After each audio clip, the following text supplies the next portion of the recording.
ከአምላኬ ጋር እምብዛም ቃሉ ያንሳል መሰል ማለት የምንገናኘው ሁለት አጠር ያሉ ትዕዛዝ መሰል ጸሎቶችን ልናገር ስል ነው። አንደኛው ለእናቴ አጸደ ገነትን፣ ሁለተኛውና ዋነኛው ደግሞ ወደፊት የምወልደው ልጄና ልጁ አሁን ላይ የምታወቅበትን ደርባባዬ ንፍጦ የሚለውን ስሜን እንዳይሰሙት ብቻና ብቻ ነው።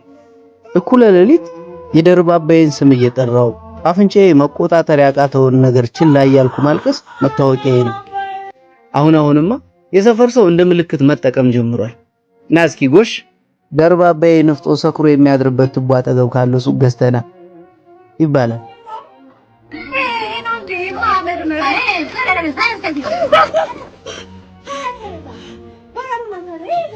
ደርባባዬ ንፍጦ ብሎ ያወጣልኝን ጠላቴን አላውቀውም።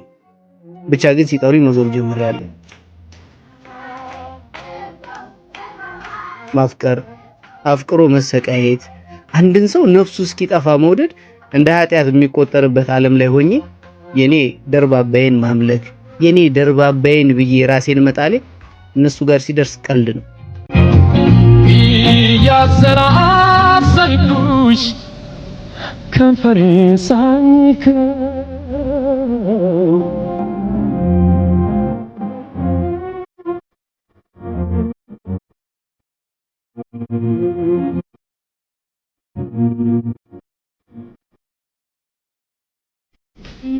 ለየት መርዶ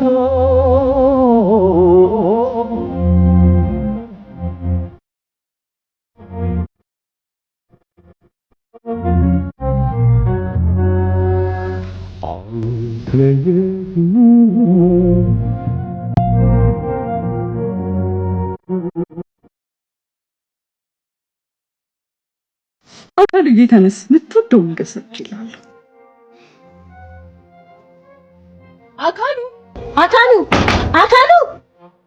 አካሉ ውስጥ እንዳለ ታውቃለሁ።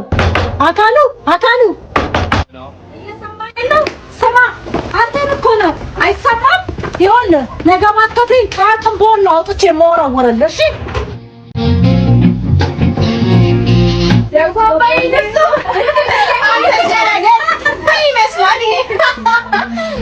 አለመግባት አልችልም። ከሁለት ትዕዛዝ አዘል ጸሎቴ ጋር የሷን ነገር ቁረጥልኝ የሚል ሶስተኛ ጸሎት ስላልጨመርኩ ይሁን አላውቅም፣ ማታ እያዳፉኝ ካስወጡኝ መሸታ ቤት ዛሬም ምንም እንዳልተፈጠረ መሰስብ እየገባው። ጠባቧ ማምሻዬ ሙዚቃ አስቅሯታል። ኑሮ አልገፋ ያላቸውን ብዙ የቀን ሰራተኞች አጭቃ ይዛለች። የታለች ያቺ ገለሞታ? ባይኔ እፈልጋታለሁ። እሷን የማየት ሱስ ኖሮብኝ አይደለም፣ እሷን ፈልጌ እንዳልመጣሁ እንድታውቅ ባይኔ ገላምጬ ላሳያት እንጂ። ዛሬ የሚታዘዘው ሌላ ሰው ነው። ያቺ ደርባባ ባለ ንቅሳት የደም ገንቦ ሴተኛ ዳር የለችም። ቆይታ አባቷ ሄዳ ነው። ድምጼን ዝቅ አድርጌ ራሴን እጠይቃለሁ። ይሄን የቀን ሰራተኛ ለማማለል ቁልጭ የሚሉ ሴቶችን ገላ ባይኔ ፈተሽኩ። የኔዋ ደርባባ ግን የለችም። እኔ ግን አዲስ ህይወት ለመጀመር ለምን አላስብም?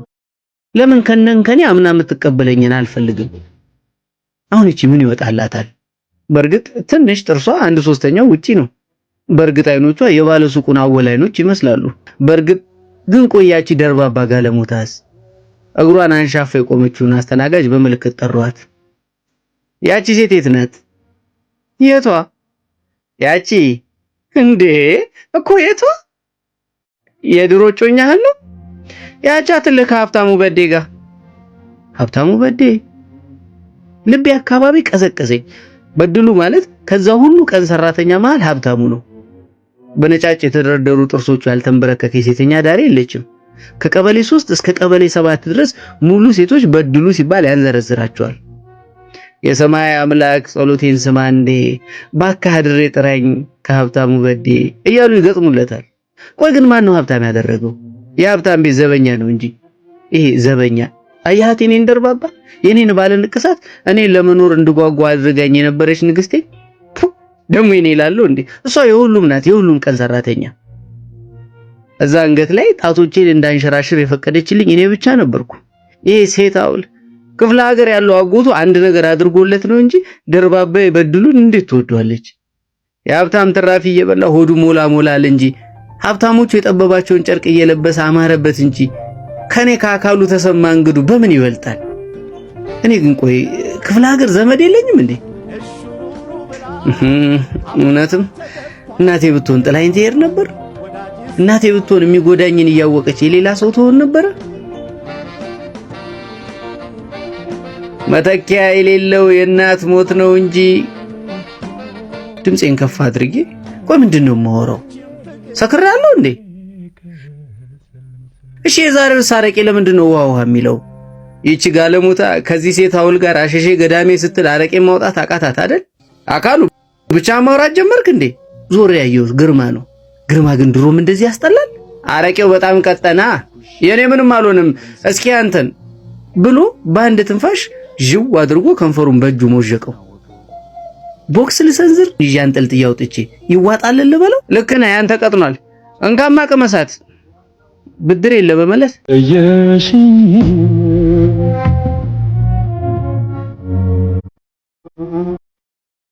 ነይ አይኔ በንዴት ፈቶ ጠሯት ያቺን ሸፋፋ። ምን እኔ የእንጀራ ልጅ ነኝ ወይ ውሃ የሚቀርብልኝ ማለት? የኔ አረቄ ለምን ውሃ ተጨመረበት? ውስጥ ያለው ንዴትና አለህ አግዞኝ በጣም ጮኩኝ። ሙዚቃው ተቀነሰ። ሁሉም ሰው ወደ እኔ ዞረ። ደርባባይም ጨልጠ ጠጥታ አፍን አትክፈት ወደዛ። የኔ ከዛ ሴተኛ ዳሪ ጋር መጣላቴ ነው አይደል እኔን እንድትበድሉ ያረጋችሁ? ሰካራም ጎሽ አረጋገጠችልኝ ያቺ ጋለም። አንተ ሰው ለአፍ ለከታ በጅለት በድሉ ነው። ባላበጅለትስ ቆምኩኝ። በርግጥ አረቄው ነው የቆመው። እኔማ በምን አቅሜ እኔ አበጅልሃለዋ።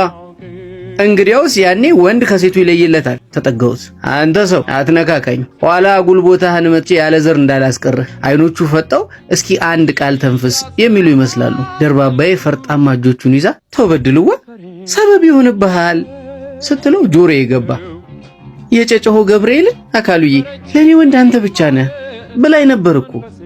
ከአምላኳ ቀጥላ ያለኋት ብቸኛው የራሷ ሰው ነበርኩ። ጉንጬ አካባቢ ራሰኝ።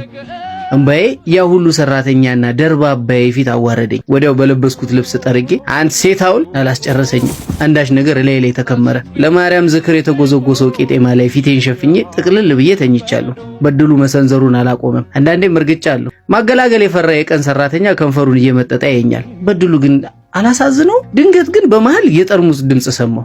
ወዲያው አጠገቤ አንድ ግዙፍ ነገር ወደቀ። ሁሉም ሰው ጮኸ። ግራ ገባኝ። በድሉ ደምስሮቹ ተገታትሮ አጠገቤ ወድቋል። ደነገጥኩ። እሷ ናት እኮ ለጉልበቱ አዝና አረቄውን በውሃ ስጡት ያለችው ብሎ ሲያንሾካሹኩ ሰማሁ። ይበልጥ ደነገጥኩ። ባለሁበት ጉልበቴን አቅፌ ቁጭ ብዬ በአይኔ ፈልጋት ጀመር። አየኋት የኔን እጮኛ፣ የኔ ጠበቃ። አይኗ በንዴት ፈጦ ቁና ቁና እየተነፈሰች በእጇ ጠርሙስ ይዛ ቆማለች። ደርባባዬ አሁንም ትወደኛለች እንዴ?